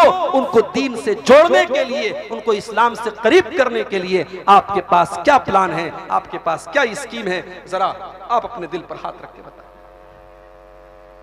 आपकी बेटी 18 साल की हो गई, मैं पूछता हूं कितना पढ़ा उसने? आप कहते हैं इंटर किया है, बीए किया है उसने। मैं पूछता हूं कि आपकी बेटी ने इस्लाम के बारे में कितना पढ़ा है? आप कहते हैं मौलवी साहब मेरी बेटी ने कुरान पढ़ा है। कुरान भी कैसे पढ़ा है? हाफिज जी घर में आते थे, रट्टू तोते की तरह उसने कुरान आपकी बेटी को पढ़ा दिया। आपकी बेटी ने कुरान तो पढ़ा है मगर कुरान की आयतों का कोई मतलब नहीं जानती। उसने कुरान तो पढ़ा है मगर कुरान में जो पर्दे की आयतें और जिन कुरान की आयतों में आपकी बेटी को यह पैगाम दिया गया था, या अय्युहन नबिय्यु कुल लिअज़वाजिका व बनातिका व निसाइल मोमिनीना युदनीना अलैहिन्ना मिन जलाबिबिहिन्ना ज़ालिका अदना अन युरफ़ना फला यूज़। आपकी बेटी ने कुरान के अंदर इस आयत को तो पढ़ा है मगर इस आयत का मतलब आपकी बेटी ने कभी जाना ही नहीं। कुरान कहता है, ऐ नबी अपनी बीवियों से भी कह दो, अपनी बेटियों से भी कह दो और तमाम मुसलमान औरतों से कह दो, जब वो घर से निकले तो बेपर्दा होकर के न निकले। वो अपने ऊपर चादर डाल ले, वो अपने ऊपर घूंघट डाल ले, वो अपने ऊपर नकाब डाल ले, बुर्का डाल ले, वो चादर में और पर्दे में निकला करें ताकि दुनिया पहचान ले कि ये इज्जतदार घर की लड़कियां हैं, ये मुसलमान घर की लड़कियां हैं। आपकी जवान बेटी घर से बाहर निकल रही है, सज संवर करके निकल रही है, बेहतरीन कपड़े पहन करके निकल रही है, खुशबू लगा करके निकल रही है, मेकअप करके निकल रही है और आपको कोई फर्क नहीं पड़ता। और आप माशाअल्लाह बड़े पक्के कुरान और हदीस पर के मानने वाले हैं। मेरे भाइयों, शर्म आनी चाहिए हमें और आपको। अगर हमारे घर में बेगैरती और बेहयाई का काम हो रहा है और हमारे माथे पर कभी कोई बल नहीं पड़ रहा और हमें कोई फर्क नहीं पड़ रहा है, इसका मतलब यह हुआ कि हम बेगैरत हो चुके हैं, हम बेगैरत हो चुके हैं और अल्लाह के नबी जनाबे मोहम्मद रसूलुल्लाह सल्लल्लाहु अलैहि वसल्लम फरमाते हैं कि 3 लोग ऐसे हैं जिनकी तरफ अल्लाह ताला कयामत के दिन देखेगा भी नहीं। 3 लोग ऐसे हैं अल्लाह ताला ना तो देखेगा, ना बात करेगा, ना उनको पाक और साफ करेगा। कौन कौन होंगे? आपने फरमाया अल आकुल वालिदैहि, अपने माँ बाप को सताने वाला, अपने माँ बाप को दुख देने वाला, अपने माँ बाप से रिश्ता काटने वाला, वल मरातुल मुतरज्जिला, और मर्दों की नकल करने वाली औरत, वद्दयूस, और वो बेगैरत मर्द, वो बेगैरत भाई, वो बेगैरत बाप और वो बेगैरत शौहर जिसके घर में बेगैरती हो रही हो, बेपर्दगी हो रही हो, बेहयाई हो रही हो और उसको कोई फर्क न पड़ रहा हो। समाज आज कहां जा चुका है? तो नबी का पहला काम क्या था? यतलू अलैहिम आयातिही, नबी का पहला काम यह था वो कुरान की आयतों को पढ़ पढ़ के सुनाते थे। आज हमने कुरान पढ़ने पढ़ाने वालों को कहां लाके खड़ा कर दिया? अंग्रेजी की ट्यूशन पढ़ाने वाला महीने का 50,000 कमा रहा है, साइंस पढ़ाने वाला 25,000 कमा रहा है, और कुरान पढ़ाने वाला मौलवी बेचारा 10,000 रुपए में कैसे कैसे गुजारा कर रहा है। लोग कहते हैं मौलवी के पैसे में बड़ी बरकत होती है। ओ लोगों, उसकी मजबूरी को बरकत का नाम न दो। वो जब मार्केट में निकलता है, सेब का मौसम आता है, वो सेब के ठेले के पास पहुंचता है और सेब वाला कहता है कि सेब का रेट 150 रुपया किलो है। वो सोचता है नहीं नहीं, 150 रुपया तो मेरी रोज की इनकम है, मैं 150 रुपया अगर इसको दे दूंगा तो मेरे घर की खर्ची कैसे चलेगी। वो बेचारा अपने जज्बात पे कंट्रोल करता है। मौसम फलों का आता है, उसके बच्चे फलों से महरूम हो जाते हैं। हो लोगों, किसी कौम ने अपने मजहबी पेशवाओं को उतना न रुलाया होगा जितना आपने अपने मजहबी पेशवाओं को रुलाया है। मस्जिद का इमाम आपने रखा, बड़े एहसान के साथ आप कहते हैं साहब हम तो अपनी मस्जिद के इमाम को 10,000 रुपये तनख्वाह देते हैं। बड़ा एहसान किया आपने, 10,000 रुपया आपने तनख्वाह दे दी। उस मौलवी के रहने के लिए आपने मस्जिद के अंदर छोटी सी कोठरी बनवा दी। इमाम साहब बेचारे आपके मधुबनी में आके इमामत करते हैं, उनका घर वहां पे पाकुड़ में है, झारखंड में, मिसाल दे रहा हूं। फैमिली उनकी उनसे सैकड़ों किलोमीटर दूर है। आपकी मस्जिद में आकर के वो इमामत कर रहे हैं, आपके घर में, आपके मोहल्ले में रह रहे हैं, 5 टाइम की नमाज पढ़ा रहे हैं, मगर अपनी बीवी को से वो दूर है। उनकी बीवी उनके जीते जी बेवा की जिंदगी गुजार रही है, उनके बच्चे उनके जीते जी यतीम की जिंदगी गुजार रहे हैं। ओ लोगों, ये कितनी बड़ी तकलीफ आप अपने इमामों को दे रहे हो। अगर आपको अपने परिवार के साथ रहने का अधिकार है, अगर आपको अपने बच्चों के साथ रहने का हक हासिल है, तो आपके मस्जिद के इमाम को, जो 5 टाइम की नमाज आपको पढ़ाता है, जो आपका धर्म गुरु है, जो आपके मजहब का गुरु है, जो आपको कुरान पढ़ पढ़ के सुनाता है, क्या उसको यह अधिकार नहीं है कि वो अपनी पत्नी और अपने बच्चों को करके रहे? क्या उसकी बीवी को यह हक नहीं है कि वो अपने शौहर के साथ रहे? उसके बच्चों को यह हक नहीं कि अपने बाप के साथ रहे? हमने कुरान पढ़ने पढ़ाने वालों का क्या हाल किया मेरे भाई। स्कूलों में बच्चा पढ़ता है, माशाअल्लाह, टेबल भी लगाए, बेंच भी लगाए, कुर्सी भी लगाए, बच्चा अप टू डेट होके ड्रेस पहन करके जाता है, टाई वाई लगा के जाता है, माँ भी बहुत तैयार करके उसको भेजती है। मदरसे के ये बच्चे बेचारे घर बार छोड़ के मदरसे में कुरान और हदीस पढ़ने आते हैं। वो कैसा खाना खाते हैं, वो कैसे कमरे में बैठ करके पढ़ते हैं। कभी जा करके मदरसों की हालात आप देखिए। बिहार बंगाल के दौरे तो मैं बहुत करता हूँ, ऐसे ऐसे मदरसों को मैंने देखा है और वहां के हालात देख के मेरे भाइयों के देख करके आंखों में आंसू आ जाते हैं। 5,000 रुपए की तनख्वाह दी जाती है मौलवी साहब को, 5,000 रुपए की तनख्वाह। इस महंगाई के दौर में वो मौलवी बेचारा 5,000 में क्या करेगा? साल में जब रमजान का महीना आता है, वो मौलवी बेचारा पूरे हिंदुस्तान में घूम घूम करके चंदा करता है और फिर उस चंदे में से उसको उसकी तनख्वाह दी जाती है और बाकी चंदा वो मदरसे को देता है। इस तरीके से वो अपना पेट पालता है। आपने अपने मजहब के गुरु को और अपने धर्म गुरुओं को और अपने मजहब के रहनुमाओं को आपने भिखारी बना दिया है, अपने दर का भिखारी बना दिया है कि जब तक वो आपके दरवाजे पर आके भीख न मांगे तब तक आपकी रूह को सुकून नहीं मिलता, आपके दिल को सुकून नहीं मिलता। आपने समझा क्या है कुरान पढ़ने पढ़ाने? ये भिखारी है, ये क्या है? आपने कुरान पढ़ने पढ़ाने वालों को हकारत की नजर से देखा, आपने उनको जिल्लत की नजर से देखा, मगर आपको शायद पता नहीं है कि उनका दर्जा क्या है, उनका मकाम क्या है। अल्लाह के प्यारे नबी फरमाते हैं, खैरुकुम मन तअल्लमल कुरान व अल्लमहु, तुम में सबसे बेहतरीन इंसान वो है जो कुरान को पढ़ता है, पढ़ाता है, कुरान को सीखता है, सिखाता है, कुरान का इल्म हासिल करता है और दूसरों को कुरान पढ़ाता है। ये दर्जा अगर आपके समाज में किसी को हासिल है, उस मौलवी को हासिल है, उस हाफिज जी को हासिल है जो कुरान आप तक पहुंचा रहा है। और आज ये जो जलजले आ रहे हैं, ये जो मुसीबतें आ रही हैं, ये जो जालिम हुकूमतें मुसल्लतें क्यों हैं? कभी आपने गौर किया ये जलजले बार बार क्यों आ रहे हैं? ये भी कयामत की एक निशानी है मेरे प्यारे साथियों। जब दुनिया से उलमा चले जाएंगे, जब दुनिया से उलमा खत्म हो जाएंगे और उलमा की नाकदरी होने लगेगी और उलमा का मकाम दूसरों को दिया जाएगा, उसी दौर में कयामत के पहले जलजले बहुत ज्यादा आएंगे। एक हदीस आपको सुनाना चाहता हूं, सही बुखारी की। अल्लाह के प्यारे नबी फरमाते, सही बुखारी की रिवायत है, ला तक़ूमुस्साअतु, कयामत उस वक्त तक नहीं आएगी, हत्ता युक़बज़ल इल्मु, यहां तक के दुनिया से इल्म को उठा लिया जाएगा। माशाअल्लाह, इतना बड़ा गांव है, 40 के करीब घर है मुसलमानों के। जाओ सर्वे कर लो, 40 घर है मुसलमानों के, जाकर के सर्वे कर लो कि उन 40 घरों में कितने के घरों के बच्चे आज तालीम के मैदान में पढ़ाई कर रहे हैं। चलो दीन की न सही, दुनिया ही की तालीम कितने बच्चे हासिल कर रहे हैं। इल्म नहीं है, और दुनिया की जो कौम इल्म हासिल न करे वो कौम कभी तरक्की नहीं कर सकती मेरे भाई। जो कौम अपने बच्चों की तालीम पर पैसे न खर्च करे, जो कौम सिर्फ खाने पीने पर ध्यान दे, कहां मुर्गा मिल रहा है, कहां बकरा मिल रहा है, चले जाओ दरभंगा में मुसलमानों के इलाकों में, आपको कोचिंग सेंटर कम मिलेंगे, मदरसे और स्कूल कम मिलेंगे, कबाब और चिकन की दुकानें आपको ज्यादा मिलेंगी, खाने पकाने की दुकानें आपको ज्यादा मिलेंगी। मुसलमान के मोहल्ले की पहचान, बेहतरीन गोश्त मिलेगा, बेहतरीन कीमा मिलेगा, बेहतरीन कबाब मिलेगा। यह आपकी कौम की पहचान हो चुकी है मेरे प्यारे साथियों। अल्लाह के नबी ने फरमाया, कयामत उस वक्त तक नहीं आएगी जब तक दुनिया से इल्म को उठा नहीं दिया जाएगा। आज कितने डॉक्टर हैं मुसलमानों के बीच में? आपके मधुबनी में, आपके दरभंगा में आपको हार्ट का अल्लाह ना करे कोई मसला आए, कितने हार्ट के स्पेशलिस्ट डॉक्टर मुसलमान हैं, जरा आप जाकर जायजा लीजिए। कितने साइंटिस्ट मुसलमान हैं।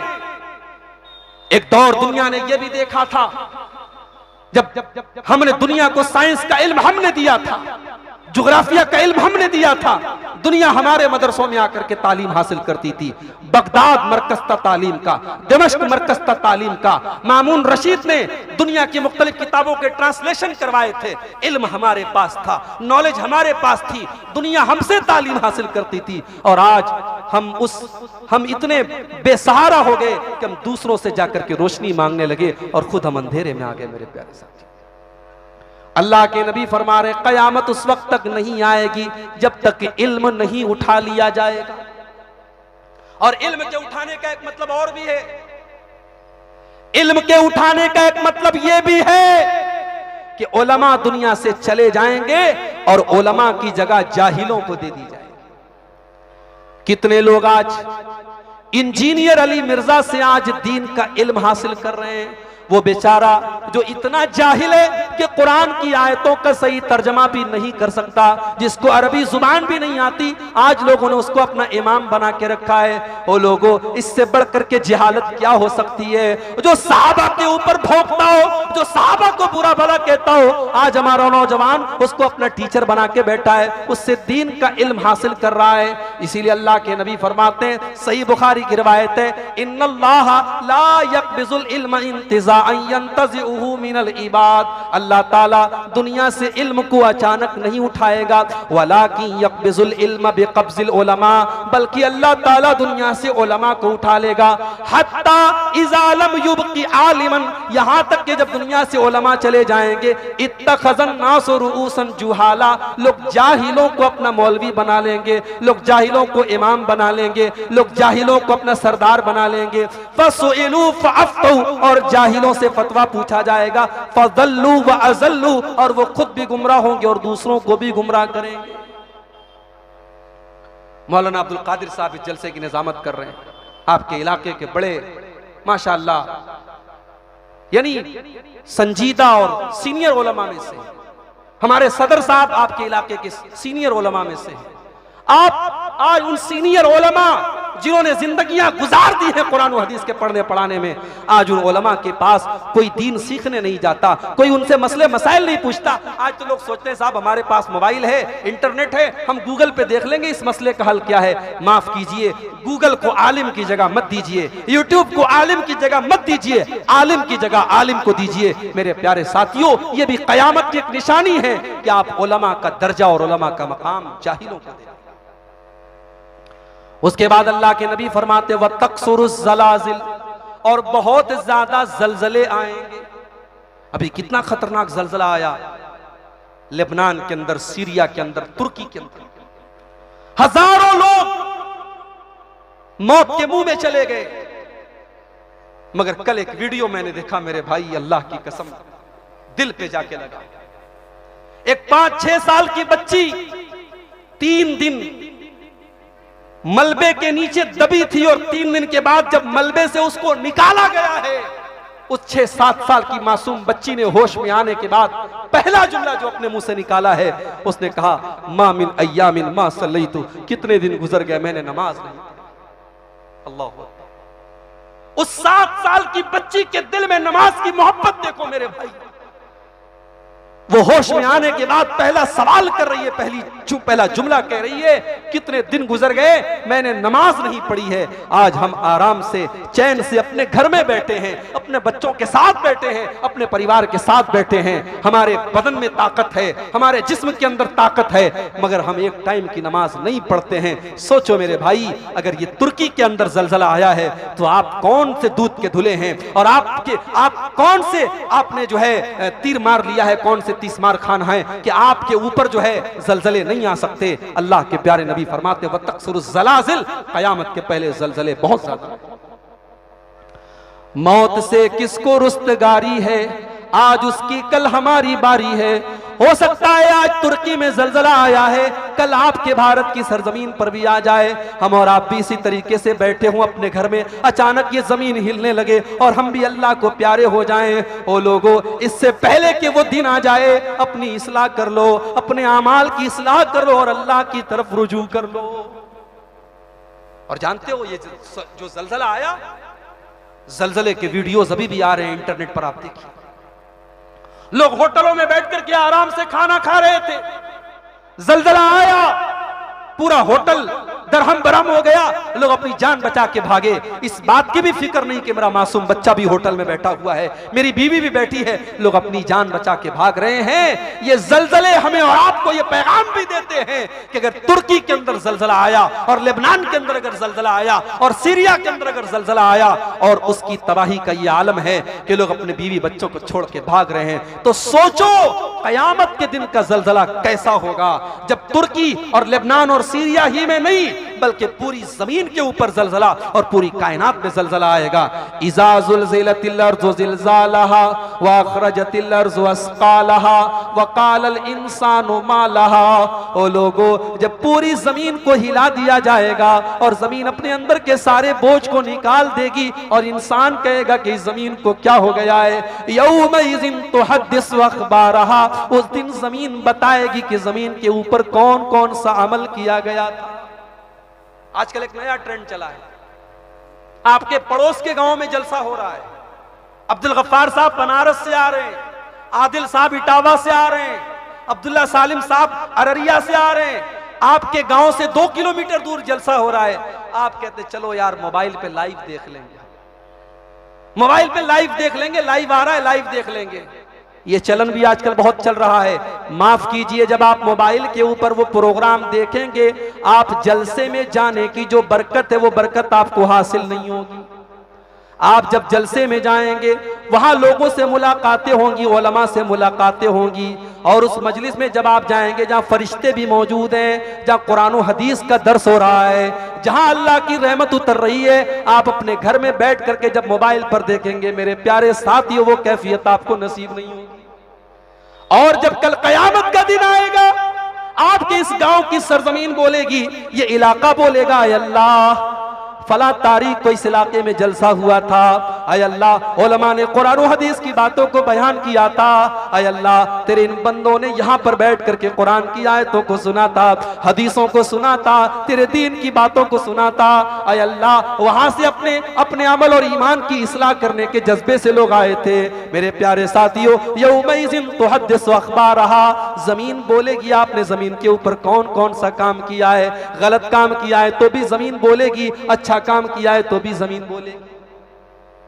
वक़ालल इंसानु मा लहा, और इंसान कहेगा इस जमीन को क्या हो गया है, ये जमीन क्यों हमारी पोल खोल रही है, ये जमीन क्यों हमारे करतूत बयान कर रही है।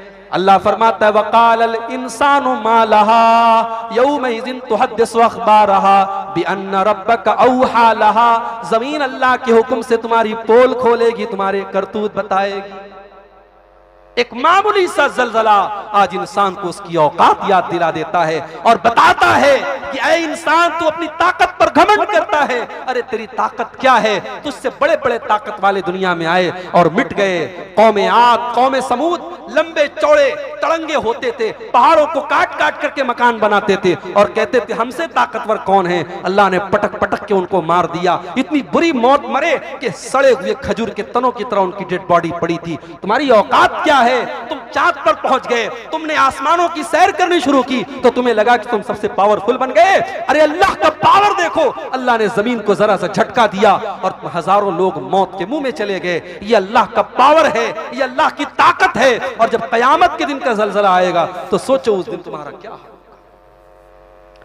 या अय्युहन्नासु तक़ू रब्बकुम इन्न ज़लज़लतस्साअति शैउन अज़ीम, ओ लोगों अपने परवरदिगार से डरो, कयामत के दिन का जलजला बड़ा खतरनाक होगा। यौम तरौनहा तज़हलु कुल्लु मुर्ज़ियतिन अम्मा अर्ज़अत, उस दिन तुम देखोगे कि दूध पिलाने वाली माँ भी अपने बच्चे को छोड़ करके भागेगी। दुनिया में सब कुछ हो जाए लेकिन माँ अपने बच्चे को छोड़ के नहीं भागती। माँ से ज्यादा प्यार अपने बच्चे से कोई नहीं कर सकता।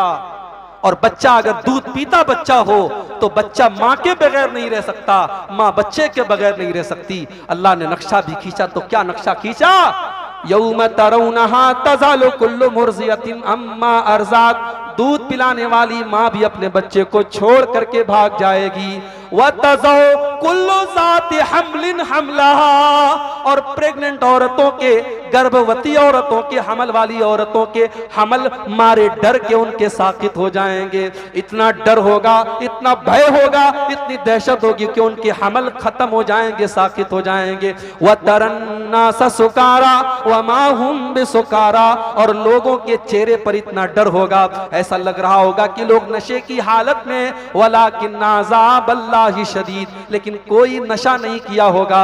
आज तो नशा कर रहा है ना हमारा नौजवान। एक साहब कहने लगे मौलवी साहब नेपाल का बड़ा बुरा हाल है। मैंने कहा क्या? कहने लगे शराब और शबाब, ये दो चीजें तबाह किए हुए हमारे नौजवान। आप तो नेपाल बॉर्डर के करीब हैं, बिहार में हैं, मुख्यमंत्री का ऐलान है, हुकूमत का ऐलान है, शराब पर पाबंदी है, मगर बताने वालों ने बताया कि शराब की पाबंदी के बावजूद बड़ी तादाद में शराब पी जा रही है, टेबल के नीचे से सब ले दे करके काम चल रहा है। मेरे प्यारे नौजवान साथियों, शराब बंदी की ये स्कीम जो बिहार गवर्नमेंट ने निकाली है, अल्लाह की पनाह, ये गवर्नमेंट की स्कीम नहीं है, ये आपके नबी का प्लान है। ये 1400 साल पहले कुरान का ऐलान है, शराब बंदी का ऐलान तो कुरान ने किया था। जब सूरह माइदा की आयत नाजिल होती है, इन्नमल खम्रु वल मैसिरु वल अंसाब वल अज़लामु रिजसुम मिन अमलिश शैतानी फज्तनिबू, ऐ ईमान वालो, ये शराब और जुआ ये गंदी चीज है, ये शैतान का काम है, से दूर रहो, तुम तभी कामयाब हो सकते हो। जब कुरान की ये आयत नाजिल होती है, मदीना के अंदर शराब उसके पहले तक जायज थी, शराब लोग पिया करते थे, दस्तरखान के ऊपर पानी के साथ साथ शराब भी रखा करते थे। लेकिन जब कुरान की आयत नाजिल होती है, सारे के सारे सहाबा अपने अपने घरों से शराब फेंक देते हैं, शराब के प्याले और शराब के बर्तन फेंक देते हैं, मदीना की गलियों में शराब की नदियां बहने लगती हैं। ओ लोगों, अल्लाह के नबी की तालीम का असर देखो, देखो और अल्लाह के डर का असर देखो, अल्लाह के खौफ का असर देखो। कोई एडवर्टीजमेंट नहीं किया गया, कोई प्रचार नहीं किया गया, कोई लाउड स्पीकर से ऐलान नहीं किया गया, बस कुरान की एक आयत को पढ़ के सुना दिया गया और सहाबा ने उसी वक्त शराब को छोड़ दिया। आज तो गुटखा खाने वाला हमारा नौजवान जब शेखर गुटखा जाके खरीदता है तो शेखर गुटखा के ऊपर लिखा रहता है, खतरनाक तस्वीर बनी रहती है कैंसर की, और लिखा रहता है कि tobacco is injurious to your health, ये तंबाकू आपकी सेहत के लिए नुकसानदेह है, आपके जिस्म के लिए नुकसानदेह है, कैंसर का सबब बन सकता है, सब कुछ लिखा है। हुकूमत प्रचार भी करवा रही है, बता भी रही है, और हुकूमत उसका लाइसेंस भी दे रही है, और वो सामान बिक भी रहा है और हमारा नौजवान उसको खा भी रहा है। मेरे प्यारे साथियों, ये तमाम चीजें प्रचार और एडवर्टीजमेंट से खत्म नहीं होती हैं जब तक अल्लाह का डर न पैदा हो, जब तक दिल में यह एहसास न पैदा हो कि हमें अल्लाह के सामने खड़े होना है, तब तक इंसान बुराई से नहीं बच सकता है। अल्लाह के नबी साहबा के साथ बैठे हुए एक औरत आती है, अय अल्लाह के नबी इन्नी ज़नई, तो मैंने ज़िना किया है, ताहिरनी या रसूल अल्लाह, अय अल्लाह के नबी मैंने ज़िना किया है, मैं शादीशुदा औरत हूँ, मैं शादीशुदा औरत हूँ, मैंने ज़िना किया है, मुझे आप ज़िना की सज़ा दे दीजिए, मुझे पाक कर दीजिए, मैं दुनिया में ज़िना की सज़ा झेल लूँ ताकि आखिरत में मुझे जहन्नम का अजाब ना झेलना पड़े। अय अल्लाह के नबी मुझे सज़ा दे दीजिए। आज तो मुजरिम अदालत में पैसा देकर के छूट जाता है, जो बेकसूर होता है वो जेल में होता है, बेकसूर लोगों को जेल के अंदर पहुंचा दिया जाता है, और जो कसूरवार होते हैं वो खुलेआम घूमते रहते हैं, कभी जज से सेटिंग कर लेते हैं, कभी वकील से सेटिंग कर लेते हैं, कभी किसी से सेटिंग कर लेते हैं। मेरे प्यारे साथियों, आप गौर कीजिए, जब अल्लाह का डर पैदा होता है तो अपराधी खुद चल के आता है और अदालत में आकर के अपना अपराध स्वीकार करता है। वो औरत कहती है, अल्लाह के नबी मैंने ज़िना किया है, मुझे सजा दे दीजिए। अल्लाह के प्यारे नबी ने नजरअंदाज करने की कोशिश की, आपने फरमाया जाओ यहां से, क्या बोल रही हो? उसने कहा, अल्लाह के नबी मैं प्रूफ के साथ आई हूं, मैं सबूत के साथ आई हूं, मैंने ज़िना किया है और उसका सबूत भी मेरे पेट में है। आय अल्लाह के नबी कोई और रास्ता नहीं है, मैं शादीशुदा हूं और मुझे पता है कि इस्लाम के अंदर ज़िना की सजा सजाए मौत है। अय अल्लाह के नबी मुझे वो सजा दे दीजिए, मुझे पाक कर दीजिए, मैं पाक होने के लिए आई हूं। अल्लाह के नबी ने फरमाया कि ठीक है, तुम्हें सजा दी जाएगी, मगर इसमें बच्चे का कोई कसूर नहीं है, जाओ हम तुम्हें 9 महीने की छूट दे रहे हैं, जब बच्चे का जन्म हो जाए तब तुम आना, हम तब तुम्हें सजा देंगे। ओ लोगों जरा सोचो तो सही, अदालत मुजरिम को मौका दे रही है भाग जाने का, फरार होने का, औरत चली जाती है, अल्लाह के नबी के ज़हन से बात उतर चुकी है, सहाबा के दिमाग से बात उतर चुकी है। 9 महीने गुजर जाते हैं, डिलीवरी होती है, बच्चा पैदा होता है, औरत अपने बच्चे को हाथ में लेकर के आती है, 9 महीने के बाद बच्चे को गोद में लेकर के आती है। अय अल्लाह के नबी मैं वही औरत हूँ जो 9 महीने पहले आपके पास आई थी। अय अल्लाह के नबी इन्नी कद ज़नैतु फतहिरनी, अय अल्लाह के नबी मैंने ज़िना किया है, मुझे सजाए मौत दे दीजिए, मुझे रज्म की सजा दे दीजिए। सोचो मेरे भाई, कौन सी ताकत है जो मुजरिम को बार बार, इसके बावजूद कि उसे पता है मुझे सजा मिल जाएगी, उसे कौन सी चीज अदालत में लेके आ। अल्लाह के नबी ने फरमाया कि अभी बच्चा बहुत छोटा है, मां के दूध के बगैर ये नहीं रह पाएगा, जब बच्चे के दूध छोड़ने का टाइम आ जाए, जब बच्चा रोटी खाने लगे, जब दूध छोड़ दे, तब तुम मेरे पास आना। आपने 2 साल का टाइम और दे दिया उस औरत को, 2 साल का टाइम आपने और दे दिया उस औरत को। औरत बच्चे को लेकर के चली जाती है, 2 साल का पीरियड गुजर जाता है, साहबा भी औरत को भूल चुके हैं, अल्लाह के नबी भी उस औरत का कभी कोई जिक्र नहीं करते हैं। 2 साल गुजर गए, फिर वो औरत अपने बच्चे को इस हाल में लेकर के आती है कि बच्चे के हाथ में रोटी का टुकड़ा है, गोया वो इस बात का सबूत है कि बच्चा अपनी माँ का दूध छोड़ चुका है, अब बच्चा रोटी खाने लगा है। अय अल्लाह के नबी मैं वही औरत हूँ, मैं वही कबीले गामिदिया की औरत हूँ, मैं गामिदिया हूँ। अय अल्लाह के नबी मुझे सजा दे दीजिए, मुझे पत्थरों से मार मार के खत्म कर दीजिए। नबी अकरम ने बच्चा एक मुसलमान के हवाले किया, जमीन के अंदर गड्ढा खोदा गया।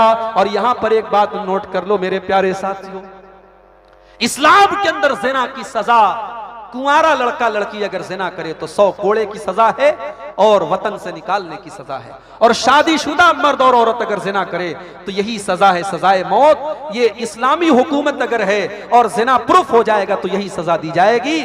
मगर याद रखिए, अगर जबरदस्ती कोई जिना करता है औरत के साथ तो औरत को सजा नहीं दी जाएगी, मर्द को सजा दी जाएगी। और सहमति के साथ अगर जिना होता है तो दोनों को सजा दी जाएगी। इस्लाम में ऐसा कोई कानून नहीं है कि अगर जबरी जिना हो रहा है, रेप केस बन रहा है तब तो सजा मिलेगी, और अगर आपस की सहमति से अगर जिना हो रहा है तो इस्लाम उसकी इजाजत दे दे, ऐसा नहीं है। सहमति से हो या जबरदस्ती हो, अगर इल्लीगल तरीके से हो रहा है, अगर नाजायज तरीके से हो रहा है तो इस्लाम के अंदर बिल्कुल क्लियर है, सजा दी जाएगी और सरेआम दी जाएगी ताकि लोगों को इब्रत हो।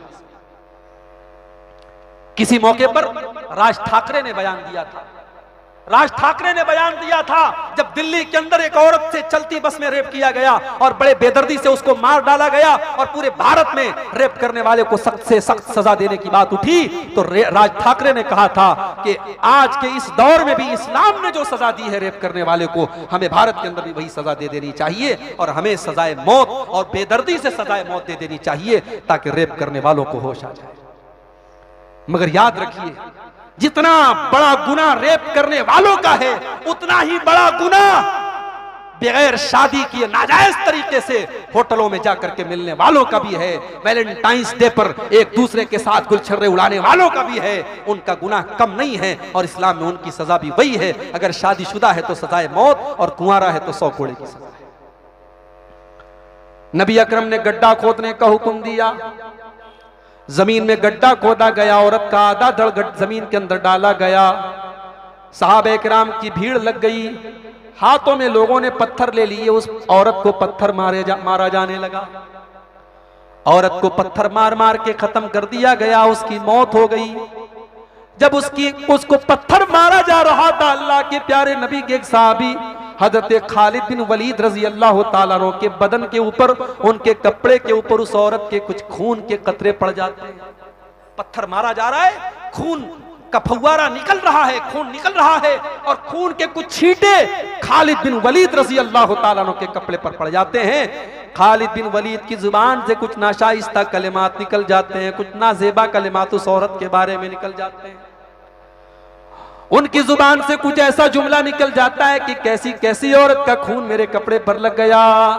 अल्लाह के प्यारे नबी के कानों में खालिद बिन वलीद के जुमले पड़ गए।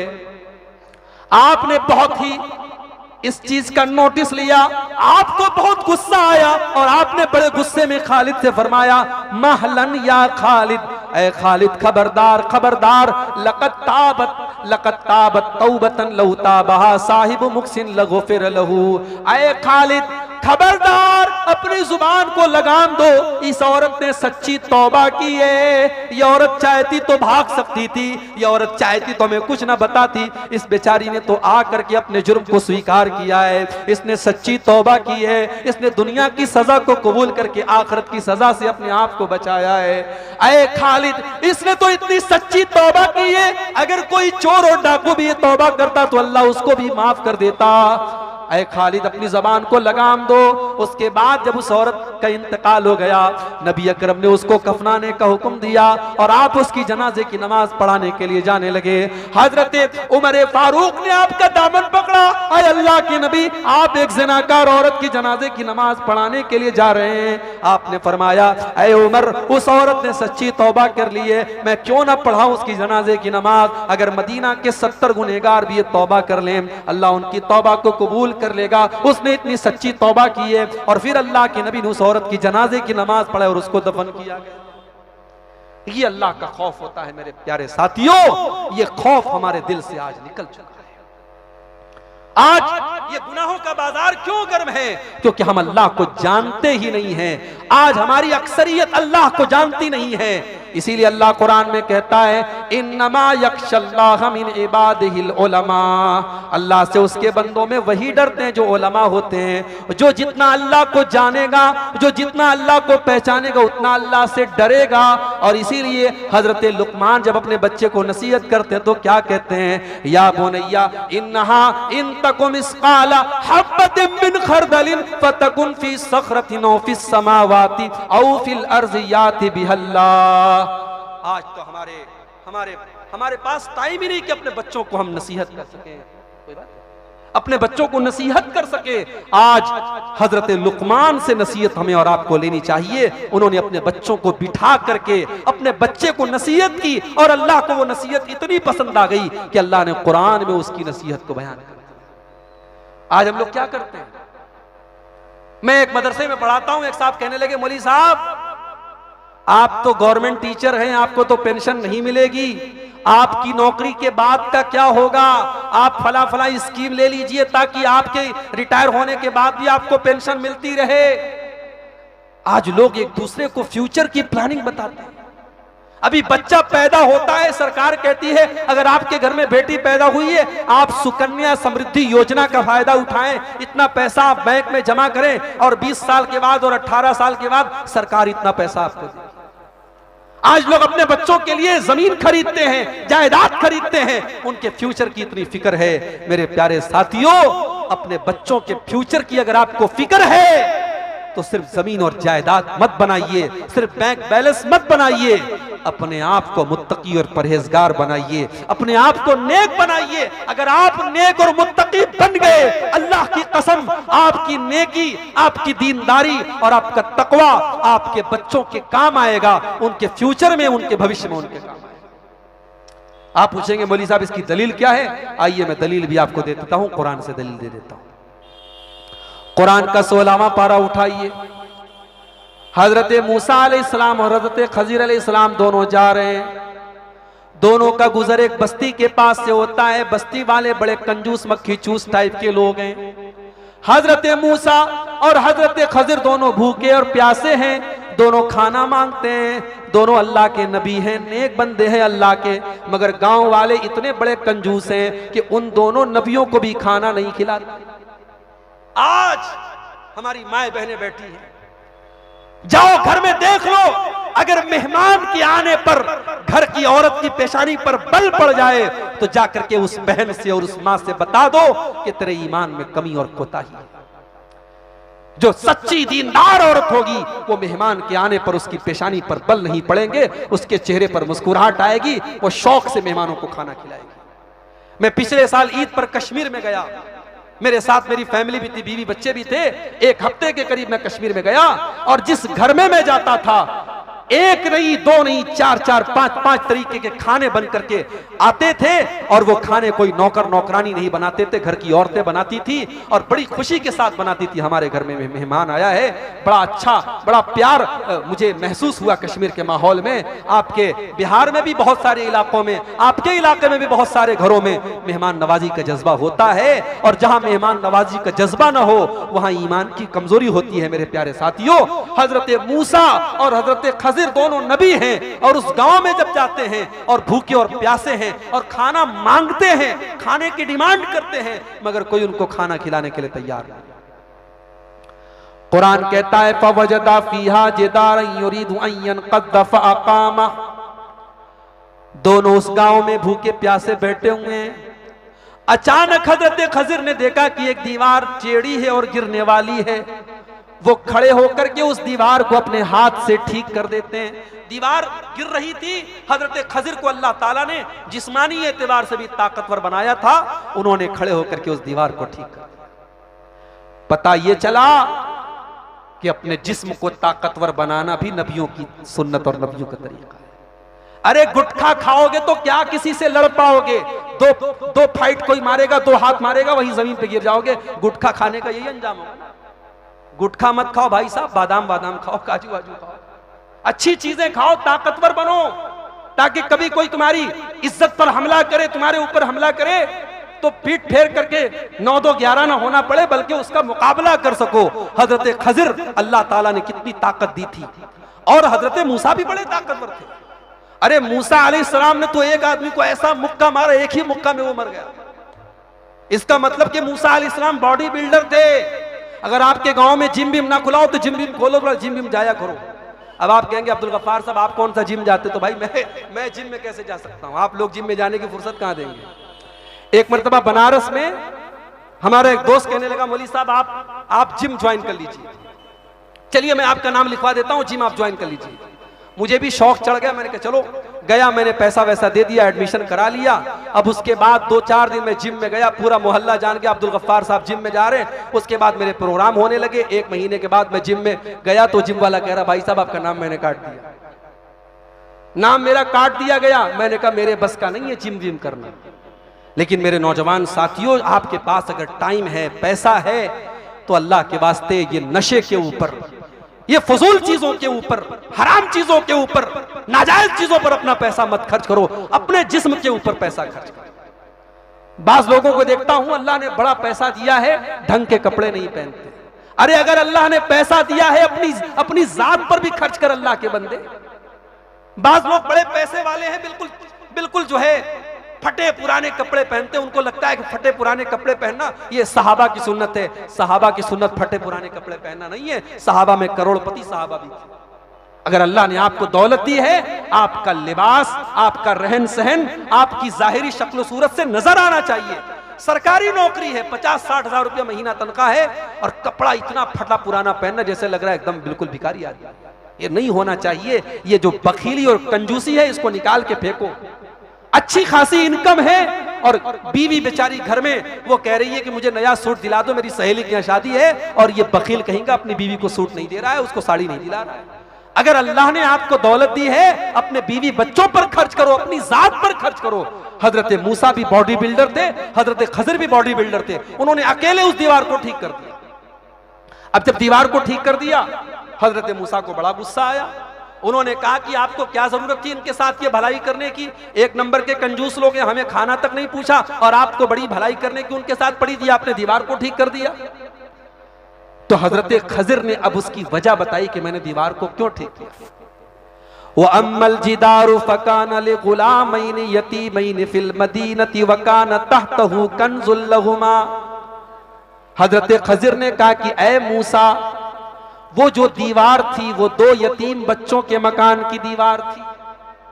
वो 2 यतीम बच्चों के मकान की दीवार थी। वकान तहतहु कंजुल लहुमा, और दीवार के नीचे उनके बाप ने मरने के पहले खजाना छुपाया था। अगर दीवार गिर जाती, खजाना सामने आ जाता, और गांव वाले तो पहले से ही कंजूस मक्खी चूस हैं, गांव वाले खजाना लूट लेते। इसलिए अल्लाह के हुक्म से मैंने दीवार को ठीक कर दिया, ताकि जब वो बच्चे जवान हो जाएं, जब वो बच्चे बालिग हो जाएं और अपने बाप का खजाना संभालने के काबिल हो जाएं, तो बाप का खजाना वो हासिल कर लें। और मैंने ये काम क्यों किया? फरमाया वकान अबूहुमा सालिहा, उनका बाप एक नेक आदमी था। बाप नेक था, बाप नेक था, इसलिए अल्लाह ने उसका बदला ये दिया कि बच्चों को खजाना बाप का, उनके मरने, बाप के मरने के बाद भी बच्चों को उसके बाप का खजाना मिला। मेरे प्यारे साथियों, आप अपने आप को नेक बनाइए, दीनदार बनाइए। आपकी नेकी और दीनदारी आपके बच्चों के काम आएगी। हजरत अब्दुल्लाह बिन मसूद रजी अल्लाह तआला अन्हु रात में तहज्जुद की नमाज पढ़ रहे थे और इसी आयत को पढ़ पढ़ के रो रहे थे।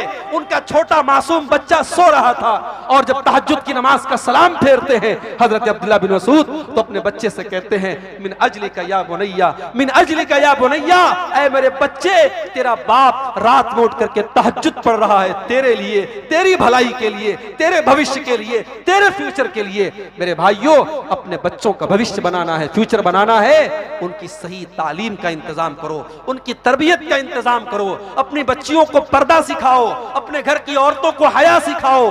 और जब शादी के लिए रिश्ता देखो, अपनी लड़की के लिए, अपने लड़का के लिए, तो दीनदारी देखो। आज कितनी गरीब बेटियां हैं, खूबसूरत हैं और दीनदार हैं, पढ़ी लिखी हैं, मगर सिर्फ इस वजह से उनकी शादी नहीं हो पा रही है क्योंकि बाप बेचारा गरीब है और बाप के पास जहेज में अपने समधी की और अपने दामाद की डिमांड पूरा करने का इंतजाम नहीं है। शर्म आनी चाहिए। अगर आज इस दौर में आपके अंदर ये जहेज की डिमांड की भूख है तो शर्म आनी चाहिए। मेरे प्यारे साथियों, दीनदारी को आप रिश्ते में तरजीह दीजिए और फिर देखिए घर में बरकत आएगी। घर में जब दीनदार बहू आएगी, घर के माहौल को बना देगी। जब पढ़ी लिखी और दीनदार औरत आपके बच्चों की मां बनेगी, वो आपके बच्चों की सही तरबियत करेगी। तो तालीम के बगैर और तरबियत के बगैर समाज की इस्लाह नहीं हो सकती है। अल्लाह के नबी 3 काम करने के लिए दुनिया में आए थे। यतलू अलैहिम आयातिही, कुरान की आयतों को पढ़ पढ़ के सुनाते थे। व युअल्लिमुहुमुल किताब वल हिकमा, और कुरान और हदीस की तालीम देने के लिए दुनिया में आए थे। व युज़क्कीहिम, और लोगों के अंदर जो बुरी चीजें और बुरी रस्में और बुरी आदतें पाई जाती है उनसे पाक और साफ करने के लिए आए थे। हम और आप भी अपनी जिंदगी का टारगेट यही 3 चीजों को बना लें। हमें कुरान को पढ़ना है, हमें तालीम हासिल करनी है कुरान और सुन्नत की, और हमें अपना तज़किया करना है, अपने आप को गुनाहों से पाक और साफ करना है। ये चंद बातें तालीम के किरदार के ताल्लुक से, इस्लाह मुआशरा में जो तालीम का किरदार है उसके ताल्लुक से मैंने आपके सामने रखी है। चूंकि मुझे अभी फौरन पटना निकलना है, सुबह बिल्कुल अलग सुबह मुझे पहुंचना है, वहाँ फ्लाइट का मामला है।